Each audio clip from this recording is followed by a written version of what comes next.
আবার স্বাগত একুশে বিজনেসের সঙ্গে আছি মহিমা পলি। দর্শক, এখন রয়েছে দেশের আবাসন খাত নিয়ে বিশেষ আলোচনা, আর এই আলোচনার জন্য আমাদের স্টুডিওতে রয়েছেন আবাসন খাতের উদ্যোক্তাদের সংগঠন রিহাবের পরিচালক ও হক হোম অ্যান্ড বিল্ডার্সের ব্যবস্থাপনা পরিচালক মোহাম্মদ ইমদাদুল হক। দর্শক, একুশে বিজনেসের এই অংশটি দেখবেন আলোক হেলথ কেয়ার অ্যান্ড হাসপাতালের সৌজন্যে, powered by national agri care group. আপনাকে স্বাগত আমাদের আজকের অনুষ্ঠানে। জি, ধন্যবাদ আপনাকে।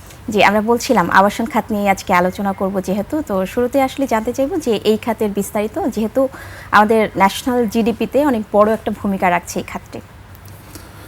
ধন্যবাদ আপনাকে। আপনার মধ্য দিয়ে সারা দেশের মানুষকে নতুন বছর শুভেচ্ছা জানাতে চাই। আবাসন খাত বাংলাদেশের ন্যাশনাল জিডিপিতে একটা বড় অংশ ভূমিকা রাখে, আপনি জানেন। আমাদের এই খাতের সাথে প্রায় প্রত্যক্ষ পরোক্ষভাবে প্রায় 40 লক্ষ মানুষের কর্মসংস্থান রয়েছে। আবাসন খাত মৌলিক চাহিদার মধ্যে একটা অন্যতম মানুষের যে আবাসস্থান, সেটার দায়িত্ব আমরা পালন করি, সেই কাজটা আমরা করি। আমাদের সাথে প্রায় শুধু আমাদের কোম্পানি না, আমাদের সাথে লিঙ্কেজ কোম্পানি প্রায় আরও 96টা, ছোট বড় যোগ করলে আপনার প্রায় 203টা মতো কোম্পানি আমাদের এই খাতের উপরে প্রত্যক্ষ এবং পরোক্ষভাবে একসাথে আমরা কাজ করি বা নির্ভরশীল বলতে পারি। তো সেক্ষেত্রে বর্তমান প্রেক্ষাপটে আবাসন খাতের কিছুটা স্থবিরতাই, বিশেষ করে 5ই আগস্টের পরে একটু ব্যবসা বাণিজ্য থেকে আমাদের জন্য কিছুটা বিক্রি একটু আমরা স্লোই বলতে পারি। আর সেটার অনেকগুলো কারণ আছে। মানুষজন একটু স্থিরতা পছন্দ করে, পাশাপাশি ব্যাংক লোন নিয়ে অনেকেই তার আবাসনের মনের ফ্ল্যাটটা কিনতে চায় তার পছন্দ মতো। সেখানে ব্যাংকের বর্তমান লোনের পাওয়ার ক্ষেত্রে বা যারা ক্লায়েন্ট তাদের ক্ষেত্রে একটু ব্যাংকে একটু কনজারভেটিভ রয়েছে। এখানে একটু উদার নিতে হলে একটু ফ্ল্যাট বিক্রি বেশি হয়। তো সেইটা একটা ব্যাপার। সে তার পাশাপাশি একটা ইন্টারেস্টের যে ব্যাপার রয়েছে, হাই ইন্টারেস্ট, সেখানে এখন 13.75 মানে 14-15% ইন্টারেস্ট, যেটা অনেক বেশি। আগে যেমন আমাদের 9 ছিল, এটা মানে দীর্ঘমেয়াদী প্রকল্প যেহেতু, তখন আবার ভ্যারি করে। এখানে অনেক সময় বেড়েই যায়। মানে আমরা লোন নেওয়ার পরে সেই ইন্টারেস্টটা কমছে এরকম আমাদের রেকর্ড নেই, বরং আমরা যেটাতে লোন নিয়েছি একটা সার্টিফিকেট পরে ব্যাংক থেকে আমাদের চিঠি দিয়ে বলা হয় যে ইন্টারেস্ট একটু বাড়ানো হয়েছে, এরকম আমাদের বরং অনেক নজির রয়েছে। তো সব কিছু মিলে এখন একটু স্লো ছিল। তবে খুব সম্প্রতি নতুন বছরে আমরা যেটা দেখতে পাচ্ছি, মানুষের মধ্যে নির্বাচনকে কেন্দ্র করে অনেকটা উদ্দীপনা, এবং অনেক কাস্টমার আমাদের সাথে দেখা করছে, কথা বলছে, আমাদের প্রজেক্ট ভিজিট করছেন, এবং আমাদের রিয়েল এস্টেট সেকশনের যারা আছেন অন্যান্য কোম্পানির সাথেও আমাদের কথা হচ্ছে। আমরা রিহাবের মাধ্যমে জানতে পারছি। এখন আবার নতুন করে ঘুরে দাঁড়ানোর জন্য চেষ্টা করানো হচ্ছে, এবং অনেকেই তারা নির্বাচনটাকে একটা টার্গেট ধরছে যে নির্বাচনের পরে তারা ফ্ল্যাট কিনবেন, বুকিং দিবেন। কিছুটা আমরা আবার ঘুরে দাঁড়ানোর চেষ্টা করছি। পাশাপাশি বিক্রি হচ্ছে, কিছু বুকিং হচ্ছে, কিছু বিক্রি হচ্ছে।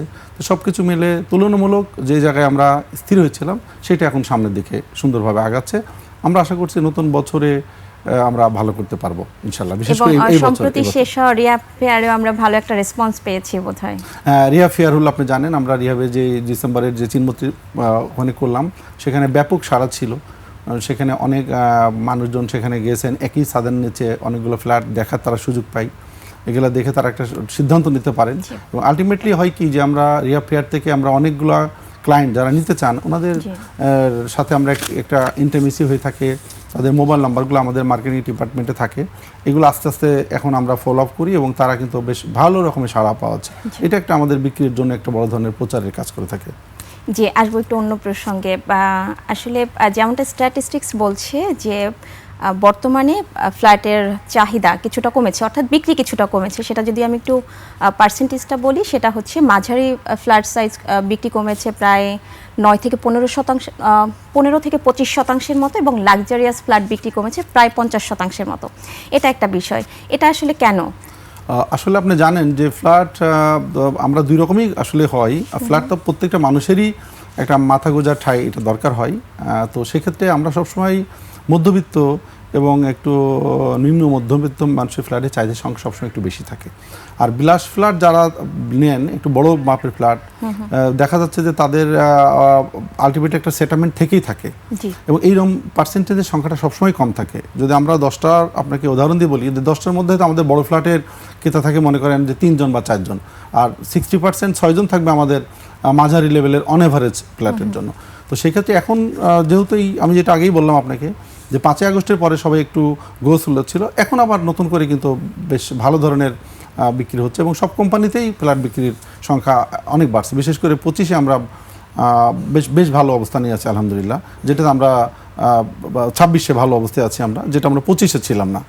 তো সব মিলে এখন আশা করছি যে এই নির্বাচনের পরে এখন মানুষের যে চাহিদা আছে এবং যে পরিমাণে ফ্ল্যাট আছে, আমাদের কিন্তু ফ্ল্যাটের রিজার্ভ কিন্তু চাহিদার চেয়ে অনেক কম।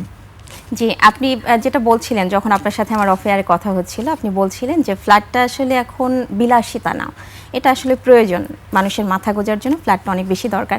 তো সেক্ষেত্রে শহরাঞ্চলে নিম্ন মধ্যবিত্ত বা মধ্যবিত্তদের আসলে সাশ্রয়ী দামে ফ্ল্যাটটা পর্যাপ্ত করা যাচ্ছে না কেন? এইটা যদি আপনি বলেন যে ডেফিনেটলি ফ্ল্যাট কখনো কারোর বিলাস না, এটা থাকার জায়গা। আমরা গাড়ি বা অন্যান্য ক্ষেত্রে আমরা বিকল্পই চিন্তা করতে পারি বা বিকল্প ব্যবহার করা যায়, কার কাছ থেকে একটু নিয়েও ম্যানেজ করা যায়, কিন্তু ফ্ল্যাট কিন্তু এরকম টাইপের জিনিস, এটা একান্তই নিজের দরকারের একটা বিষয়। সেক্ষেত্রে আপনি যেটা বলতেছেন যে আমরা মানে ম্যানেজ করা যাচ্ছে না কেন কম টাকায়, সেটা আসলে আমরা কিছু কিছু কাজ করি, কিন্তু এই জিনিসটা ডিপেন্ড করে পুরোটাই বাজার মূল্যের উপর। ধরেন আমরা যে লিঙ্কের জিনিসপাতিগুলো নিয়ে কাজ করি, একটা ফ্ল্যাটে মনে করেন রেডি করতে লাগলে আমাদের টাইলস লাগে, আমাদের রং লাগে, আমাদের ক্যাবিল লাগে, আমাদের পাইপ লাগে, এই সমস্ত জিনিসপাতিগুলা, দরজার জন্য আমাদের কাঠ লাগে, বিভিন্ন প্লাউড লাগে, প্লাস্টিক লাগে, এই কল, এই সমস্ত জিনিসপাতির সমন্বয়ে কিন্তু আমরা একটা ফ্ল্যাট রেডি করি। তো আলটিমেটলি যখন এইসব জিনিসপাতিগুলোর দাম কম থাকে, রডের দাম বিশেষ করে রড সিমেন্ট, আমাদের যেটা বেসিক জিনিস, একটা বিল্ডিং বানাতে গেলে আমাদের ওয়ান থার্ড টাকা চলে যায় অনলি রডে, যদি আপনি মোটা দাগে বলা হয়। তো রডের দাম যদি কম থাকে তাহলে ডেফিনেটলি ফ্ল্যাটের দাম কম থাকবে। যখন এই রডের দাম থেকে শুরু করে এর রিলেভেন্ট প্রোডাক্টের দাম যখন বেশি থাকে, পাশাপাশি ব্যাংক ইন্টারেস্ট বেশি থাকে, তখন ফ্ল্যাটের দাম আমাদের নিয়ন্ত্রণ করা সম্ভব হয় না, তখন অনেকটা ফ্ল্যাটের দাম একটু বেশি দামে। তারপরেও আমরা চেষ্টা করি, বিশেষ করে এখন আমরা রিয়াব থেকেও চিন্তা করছি যে একটা মোটামুটি রিজনেবল প্রাইসে যাতে সবাই ফ্ল্যাট নিতে পারে এবং সাধ্যের মধ্যে থেকে যাতে তাদের সুযোগটা কাজে লাগাইতে পারে, আমরা সেই দিকেই কিন্তু এখন। এই মধ্যবিত্তদের জন্য কি আপনাদের আলাদা কোনো প্ল্যানিং আছে? হ্যাঁ, মধ্যবিত্তদের আমার নিজের কোম্পানিরই প্ল্যানিং আছে। আমাদের যখন আমরা গুলশানে ফ্ল্যাট করি, ধানমন্ডিতে ফ্ল্যাট করি, একই রকমের আমার নিজেরই ধানমন্ডি, মনে করেন যে সেক্ষেত্রে মোহাম্মদপুর, আমার কিছু মধ্যবিত্ত এবং নিম্ন মধ্যবিত্তদের মোটামুটি একটা মার্জিনাল প্রাইসে আমরা ফ্ল্যাট আছে, কিছু রেডি ফ্ল্যাট আমরা করেছি এবং এটা অন্যান্য কোম্পানিও এগুলো করে থাকেন।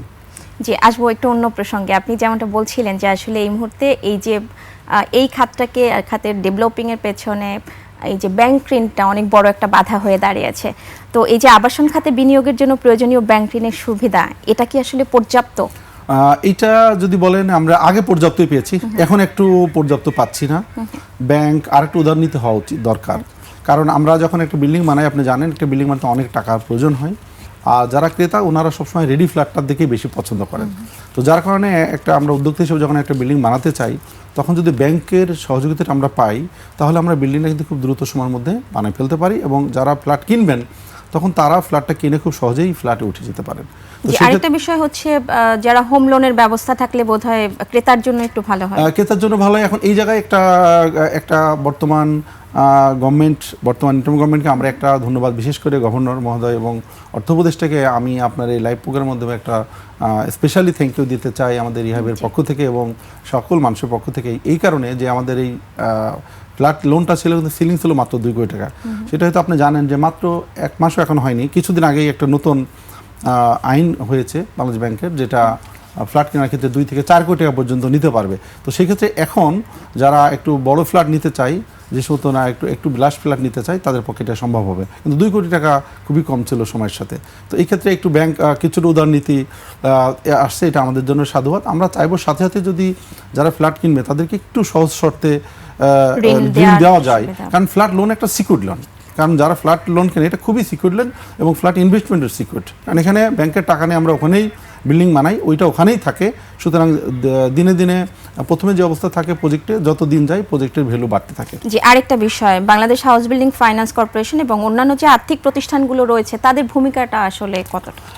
হাউস বিল্ডিং ফাইন্যান্স এবং আর্থিক প্রতিষ্ঠান, অন্যান্য আর্থিক প্রতিষ্ঠান অ্যাজ এ ব্যাংক, ব্যাংকের মতোই সেম করে, তাদের ইন্টারেস্টের মাত্রা একটু হয়তো বেশি থাকে, কিন্তু ওভারঅল সেম ক্যাটাগরির থাকে। আর হাউস বিল্ডিং ফাইন্যান্সের ব্যাপারটা যেটা বলতেছেন, ওনারা বিল্ডিং বানানোর জন্য ওনারা লোন দেন, কিন্তু সেটা হচ্ছে ওনাদের কমার্শিয়াল লোনের ইয়েটা কম থাকে, মানে আমাদের লিমিটটা কম থাকে, যেটা যেহেতু আমরা একটু পোষাইতে পারি না। তবে ওনাদের ক্ষেত্রে যারা বাড়ি বানান, ব্যক্তি উদ্যোগে যারা বাড়ি বানান, ইনাদের ক্ষেত্রে ওনারা ভালো সহজ হয় ওনাদের ক্ষেত্রে। আর আমরা যারা কমার্শিয়ালি ডেভেলপমেন্টের বিজনেস করি, আমাদের ক্ষেত্রে একটু ওনাদের মানে লিমিটেড জন্য হয়তো আমাদের জন্য আমরা ব্যাংক বেশি প্রেফার করি। জি, ধন্যবাদ। আমরা আসলে বিরতির পরে বিষয়গুলো নিয়ে আবারও আলোচনায় ফিরব। ধন্যবাদ দর্শক, এ পর্যায়ে নিচ্ছে একটা বিরতি, ফিরবো একটু পরেই, সঙ্গেই থাকুন।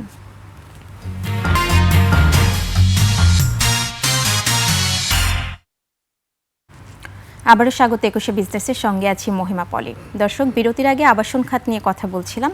রিহাবের পরিচালক ও হক হোম অ্যান্ড বিল্ডার্সের ব্যবস্থাপনা পরিচালক মোহাম্মদ ইমদাদুল হকের সঙ্গে। প্রিয় দর্শক, 21শে বিজনেসের এই অংশটি দেখছেন আলোক হেলথ কেয়ার অ্যান্ড হাসপাতালের সৌজন্যে, powered by national agri care group. আমরা আবারও আলোচনায় ফিরছি। বিরতির আগে বেশ কিছু বিষয় নিয়ে আলোচনা করছিলাম আমরা, এবার আসবো একটু রিহাব প্রসঙ্গ নিয়ে। গত 15 বছর যদিও আসলে এই যে রিহাবের ইলেকশনটা হয়নি, ইলেকশনের বদলে সিলেকশনটাই হয়েছে বেশি। তো এই প্রসঙ্গে একটু আসবো যে প্রথমত জানতে চাইবো যে এই যে সামনে ইলেকশন 19 তারিখে, এবং আমি যেমনটা জানি যে আপনিও প্রতিদ্বন্দ্বিতা করছেন এবং রানিং পরিচালক আপনি রিহাবের, তো আপনাদের প্ল্যানিংটা কি আসলে? ধন্যবাদ আপনাকে। আপনি আসলে জানেন যে real estate housing association of Bangladesh REHAB এটা একটা খুবই অ্যাডভোকেট লেভেলের একটা সংগঠন, আবাসন ব্যবসায়ীদের এমডিদের সংগঠন।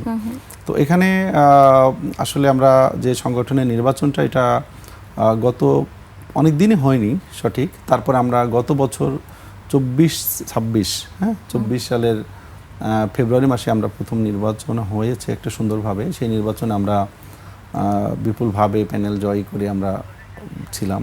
তো এখন আবার সামনে নির্বাচন 19 ফেব্রুয়ারিতে আমাদের মেয়াদ শেষ হবে। আমরা ঠিক নির্দিষ্ট মেয়াদের আমাদের যে কমিটমেন্ট ছিল, সেই কমিটমেন্ট অনুযায়ী অন টাইমে নির্বাচনের জন্যই আমরা এটা ডিক্লেয়ার করেছি, এবং সেই নির্বাচনের জন্য বিভিন্ন প্যানেল গঠন হয়েছে।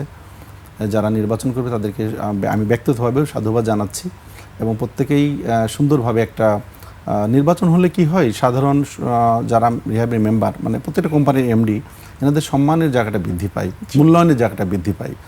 এবং আসলে নিজেরাই তো নির্বাচন, সব এমডিদের সংগঠন এটা একটা। এই নির্বাচনের মাধ্যমে একজনকে সিলেকশন করার চাইতে এটা গণতান্ত্রিক একটা বিউটি, সকলেই যাকে চায় বেশি পছন্দ করে, এরকম একটা ভালো যোগ্য কাজকাম করতে পারবে রিহাবের জন্য। অনেক কিছু রিহাবের অনেক কাজ রয়েছে, যেমন আপনারা জানেন ড্যাব, এই রিহাবের আমাদের এই বোর্ড ড্যাবটা নিয়ে কিন্তু আমরা অনেক দিনের একটা ঝুলন্ত সমস্যার সমাধান করতে পেরেছি, যেটা বিল্ডিং কিভাবে হবে মাপযোগ, এটাকে আমরা ড্যাব বলি। আমরা ইমারত বিধিমালা নিয়ে আমরা কাজ করি। আমরা খুব অল্প দিনের মধ্যে যে বিভিন্ন রাজুক এবং গণপূর্ত জায়গা বিক্রি করতে লাগলে যে পারমিশন লাগতো সরকার থেকে, সেইটা এখন আর লাগবে না। এটার জন্য অনেক হয়রানি কমা হয়। আমরা ডেসা ভাষার সাথে সাধারণ ভোক্তাদের অধিকার নিয়ে আমরা কাজ করি রিহাব। অনেক সময় এখানে আমাদের মিডিয়েশন সেল আছে, সেল নিয়ে কাজ করে। রিহাব ট্রেনিং ইনস্টিটিউট রয়েছে আমাদের, সেখান থেকে আমরা দক্ষ শ্রমিক